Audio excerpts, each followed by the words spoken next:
లోను మరి 50,000 తీసుకుంటే ఫ్రీగానే, 1,00,000 తీసుకుంటే 10,000 గవర్నమెంట్ కట్టాలి, మిగతా 90,000 మీరే ఏదైనా షాప్ పెట్టుకోవడం ఏదైనా చేసుకోండి పిల్లలని అట్లా చేస్తా ఉన్నాం. కాబట్టి ఏది చేసినా ప్రజలకు చెందాలే, పెద్దోళ్ళకే కాదు. ఒక పోయిన సంవత్సరం మీరు 100 రోజుల పని మరి ఎంతమంది చేసిరో తెలియదు కానీ 100 రోజుల పని 20 రోజులు చేసి మరి మీకు భూమి లేకుండా ఉంటే, రైతు బంధో రైతు భరోసా ఏదైనా పడకుంటుంటే, కూలీలు అయితే వాళ్లకు 6 నెలలకు 6,000, 6 నెలలకు 6,000, సంవత్సరంలో 12,000 ఇస్తా ఉన్నాము. ఇప్పుడు మీరు పనికి పోతా ఉన్నారు కాబట్టి ఖచ్చితంగా మీ పేరు అందులో ఎక్కించుకోండి. రైతు భరోసా కింద ఎకరానికి 12,000 మీకు రాకుంటే దాంట్లో ఇందులో మీరు అర్హత ఉంటది భూమి లేని వాళ్లకు, ఏది 100 రోజుల పనికి పోయేటోళ్లకు. మరి 10 ఏళ్లు వాళ్ళు పెద్ద పెద్ద ధనవంతులకే ఇచ్చిరు, పేదోళ్లకు ఎవరికి ఇయ్యలే.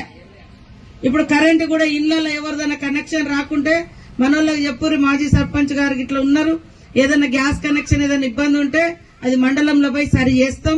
ఖచ్చితంగా 200 యూనిట్లు కరెంటు ఫ్రీగానే ఇస్తా ఉన్నాం, గ్యాస్ 500కే ఇస్తా ఉన్నాం, ఫ్రీ బస్సు నడుస్తా ఉంది.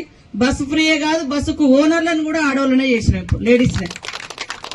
ఇప్పుడు పెట్రోల్ బంక్ కూడా ఇక్కడ ఏదైనా మనకు స్థలం ఉంటే మీ గ్రామ సమైక్యకు మండల సమైక్యకు పెట్రోల్ బంక్ కూడా ఇస్తాం, దాన్ని మీరు నడుపుకోండి, వచ్చే డబ్బులు మీరే తీసుకుంటారు. గవర్నమెంట్ ల్యాండ్ ఎక్కడున్నా కూడా చూపించండి, తప్పకుండా పెట్రోల్ బంక్ కూడా కలెక్టర్ గారు ఏర్పాటు చేయిస్తాడు. అట్లా మన వాళ్ళు మన పిల్లలు రైతులు బాగుపడాలన్నదే అందరి లక్ష్యం. కాబట్టి ఈ రోజు చాలాసేపు అయింది, మీకు కూడా మేము కొద్ది హాస్టల్ ఉన్నాం, 2-3 ఊర్లు మొదలు పెట్టాం. మేము కూడా 7 గంటలకే బయటకు వచ్చినాం, అన్ని ఊర్లు తిరుక్కుంటా తప్పకుండా మీకు గతంలో ఇంకా రాబోయే కాలంలో మహిళలది ఒప్పుకునే ఒక 2 స్కీములు ఉన్నాయి, అవి కూడా మొదలు పెడతాం. ఎందుకంటే వచ్చిన కాడ నుంచి ఒకటెనుకొకటి చేస్తా ఉన్నాం. అన్ని కూడా పేదవాళ్లకు లాభం జరగాలనే. మనం ఎప్పుడు కూడా పండగ వచ్చిందంటే మరి 50 రూపాయలు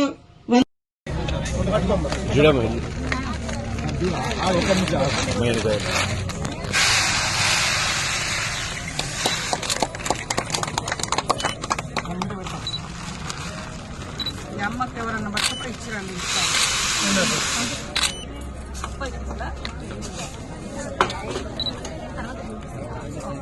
కొంచెం కదా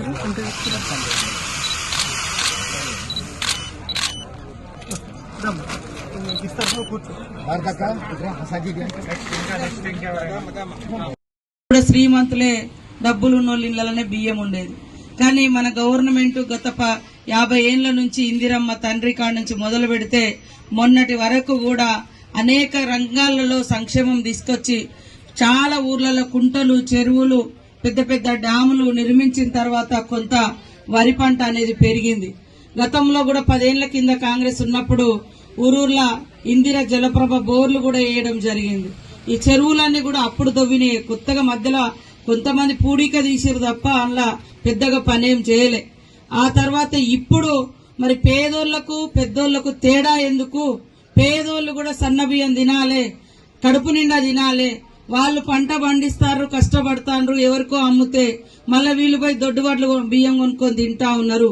ఆ బాధ ఎందుకు అని సన్న వడ్లను పండించండి అని చెప్పి సన్న వడ్లు పండిస్తే కూడా 500 బోనస్ ఇచ్చి ఈ రోజు అందరి బోనస్ కూడా ఇవ్వడం జరిగింది. వాళ్ళకి రైతులకు అందరికీ కింటాకు 500 రూపాయలు ఇవ్వడం జరిగింది.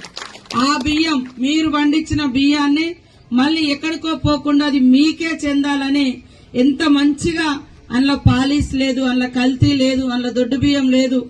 మీరు ఏదైతే సన్నవడ్లు 6 నెలల కింద 3 నెలల కింద అమ్మినరో అదే బియ్యం అదే వడ్లను మళ్ళా బియ్యంగా పట్టించి మీకు ఇవ్వడం జరిగింది. ఒక్కొక్క దగ్గర కొనుక్కుంటే 40 నుంచి 50 రూపాయలు రేటు ఉంది. కానీ ఈ రోజు ఫ్రీగా ఒక్కొక్కరికి 6 కిలోల సన్న బియ్యం ఇస్తా ఉన్నాం. నిన్న కూడా మహిళలకు అందరికీ వడ్డీ లేనటువంటి డబ్బులు కూడా ఇవ్వడం జరిగింది. 291 కోట్లు వడ్డీ లేని రుణాలు తీసుకుంటే ఆ వడ్డీ 9 కోట్లు మీకు అయితే ప్రభుత్వమే ఆ వడ్డీ డబ్బులు కూడా మళ్ళా మహిళా సంఘాలకు ఇవ్వడం జరిగింది. కాబట్టి ఇవాళ ప్రతి ఒక్కటి కూడా పేదోళ్లకు చెందాలని మన ప్రభుత్వం కృషి చేస్తా ఉంది. కాబట్టి మీరు ఆలోచించండి. ఇప్పుడు ఎవరో వచ్చి మోడీ గారి బొమ్మ పెట్టాలని అన్నారంట.